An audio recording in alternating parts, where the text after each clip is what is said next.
రాకాలోకంకి స్వాగతం. ఈ కంటెంట్ మీకు నచ్చినట్టయితే లైక్ చేయండి, మీ బంధుమిత్రులకు షేర్ చేయండి. ఇప్పటివరకు సబ్స్క్రైబ్ చేసుకోకపోతే సబ్స్క్రైబ్ బటన్ని నొక్కండి, అదేవిధంగా బెల్ ఐకాన్ని కూడా తప్పనిసరిగా నొక్కండి. జై హింద్. కుహనా సెక్యులర్ వాదులు రాజకీయమే జీవితంగా బ్రతికేటటువంటి అవకాశవాద రాజకీయ పార్టీలు నాయకుల గుండెల్లో రైళ్లు పరిగెత్తిస్తూ 9 రాష్ట్రాలు 3 కేంద్రపాలిత ప్రాంతాల్లో స్పెషల్ ఇంటెన్సివ్ రివిజన్ ఆరంభమైంది. బీహార్లో చాలా విజయవంతంగా జరిగింది. చనిపోయిన వాళ్ళ పేర్లు, అదేవిధంగా రాష్ట్రం వదిలి వేరే రాష్ట్రాల్లో నివసిస్తున్నటువంటి వాళ్ళ పేర్లు, 2-3 చోట్ల ఓటర్ల జాబితాలో పేరున్న వాళ్ళ పేర్లు ఒక చోట ఉంచి మిగతా చోట్ల తీసేయడం, ఇది చాలా పెద్ద ఎత్తున జరిగింది. దీంతో పాటు బంగ్లాదేశీలు, రోహింగ్యాలు, నేపాలీలు, బీహార్కి నేపాలీ సమస్య కూడా ఉంటుంది, ఎందుకంటే బీహార్ యొక్క ఉత్తర బీహార్కి నేపాల్ బార్డర్ ఉంటుంది. వీళ్ళందరినీ కూడాను ఏరివేసే పని చేయడం జరిగింది. దాదాపు 45-50 లక్షల పేర్లను తొలగించడం జరిగింది. ఇప్పుడు సర్ని 3 కేంద్రపాలిత ప్రాంతాలు లక్షద్వీప్, అండమాన్ నికోబార్, పుదుచ్చేరిలకు విస్తరించారు. అదేవిధంగా 9 రాష్ట్రాలకు ఛత్తీస్గఢ్, గోవా, గుజరాత్, తమిళనాడు, కేరళ, రాజస్థాన్, మధ్యప్రదేశ్, వీటన్నిటితో పాటు పశ్చిమ బెంగాల్లో కూడా ప్రారంభించారు. మిగతా చోట్ల నుంచి పెద్దగా హడావిడి రావడం లేదు, వ్యతిరేకత రావడం లేదు. కానీ బాగా హడావిడి వస్తున్నది, వ్యతిరేకత వస్తున్నది పశ్చిమ బెంగాల్ నుంచి. ఎందుకంటే పశ్చిమ బెంగాల్లో ప్రభుత్వాల్ని ఏర్పాటు చేసేవాళ్ళు, దింపేవాళ్ళు బంగ్లాదేశీ మూలానికి చెందినటువంటి ఓటర్లు. ఇది దేశవ్యాప్తంగా 321 జిల్లాల్లో 1850 అసెంబ్లీ నియోజకవర్గాల్లో జరుగుతుంది. డిసెంబర్ 4కి పూర్తవుతుంది. దీనికి 5,30,000 మంది బూత్ లెవెల్ ఆఫీసర్స్, దాదాపు అంతే సంఖ్యలో బూత్ లెవెల్ ఏజెంట్స్, మిగతా అధికారులు, అబ్జర్వర్స్, తర్వాత సూపరింటెండెంట్స్, వీళ్ళందరూ కూడా పనిచేస్తారు. ఢిల్లీలో ఇటీవల బంగ్లాదేశీల ఏరివేత జరిగినప్పుడు ఒక విచిత్రం జరిగింది. అదేంటంటే ఢిల్లీలోని గుడగాంలో ఉన్నటువంటి ఇంట్లో పనిచేసేవాళ్ళు, ఇంట్లో వీధులు ఇల్లు ఊడ్చేవాళ్ళు, అంట్లు తోమేవాళ్ళు, బట్టలు ఉతికేవాళ్ళు హఠాత్తుగా 100ల సంఖ్యలో మాయమైపోయారు. తర్వాత తెలియదు ఏంటంటే వీళ్ళందరూ బంగ్లాదేశీలు, ఇళ్లల్లో పనిచేస్తున్నారు, ఇంటి సమాచారం సేకరిస్తున్నారు. ఆ తర్వాత దొంగతనము, డెకాయిటీ, అపహరణలు, హత్యలు జరుగుతున్నాయి. కానీ ఎవరు పట్టించుకునేవారు కాదు. ఢిల్లీలో ఇటీవల ఏరివేత ప్రారంభమయ్యాక గుడగాంలో, ఢిల్లీని ఆనుకుని ఉన్నటువంటి హర్యానా ప్రదేశం, అక్కడి నుంచి రోజు మెయిన్ టౌన్లోకి వచ్చి పనిచేసి వెళ్తుంటారు, వీళ్ళు మాయమైపోయారు. ఇప్పుడు కోల్కతాలో అలా జరుగుతున్నది. బంగ్లాదేశ్కి పారిపోవడం అనేది ప్రారంభమైంది. చాలామంది బంగ్లాదేశీ చొరబాటుదారులు ఏదో రకంగా సరిహద్దు దాటి వెళ్ళిపోవడానికి ప్రయత్నిస్తున్నారు. గత 48 గంటల్లో 600 మందిని ఇలా పట్టుకోవడం జరిగింది. ప్రభుత్వము 3 రకాల వ్యూహంతో ముందుకు సాగుతోంది. మొట్టమొదట డిటెక్ట్, వాళ్ళు ఎక్కడున్నారు ఏమిటన్నది గుర్తించటము.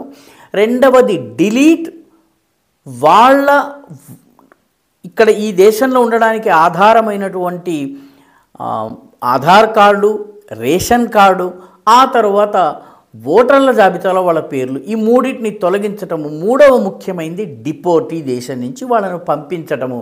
ఇది చాలా పెద్ద ఎత్తున చేయటం జరుగుతుంది.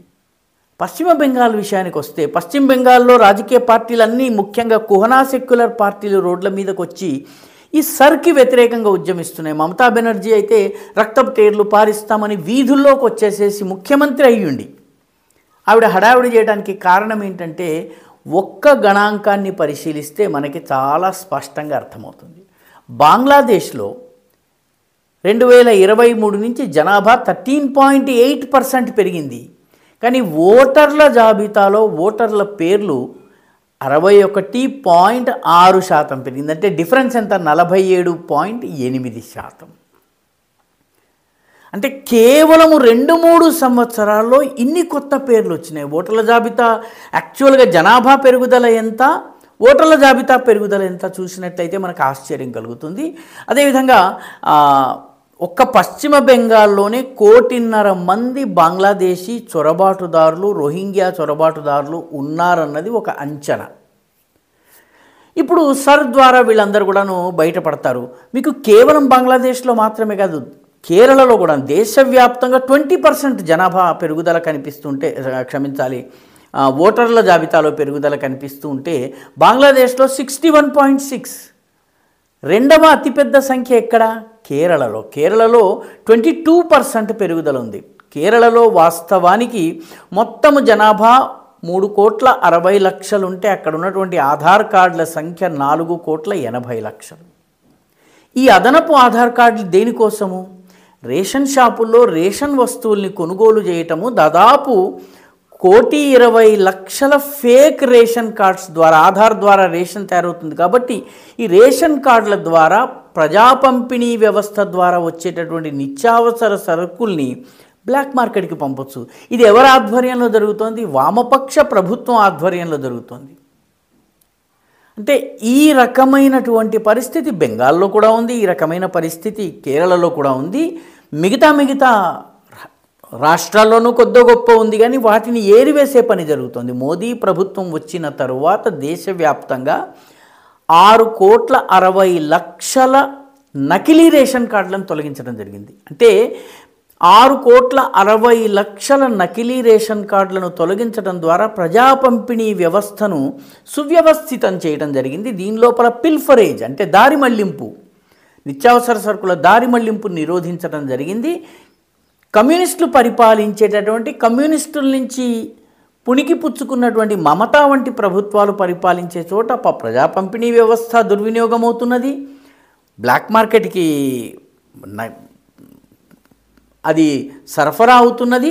పశ్చిమ బెంగాల్లో అయితే రేషన్ కార్డు స్కామ్, చాలా పెద్ద స్కామ్ బయటపడింది. ఈ స్కాములో చాలామంది తృణమూల్ కాంగ్రెస్ నాయకులు బయటపడ్డారు.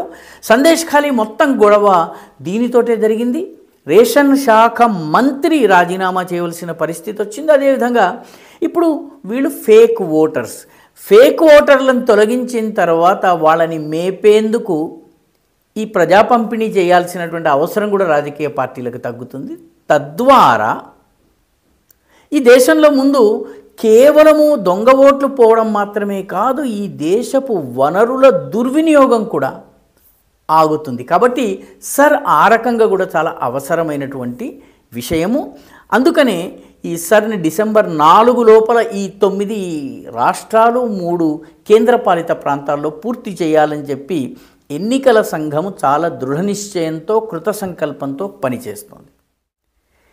ఈ వీడియో మీకు నచ్చినట్టయితే లైక్ చేయండి, షేర్ చేయండి, ఈ ఛానల్కు సబ్స్క్రైబ్ చేయండి. మీ అభిప్రాయాన్ని కమెంట్ల రూపంలో తప్పనిసరిగా పంపించండి.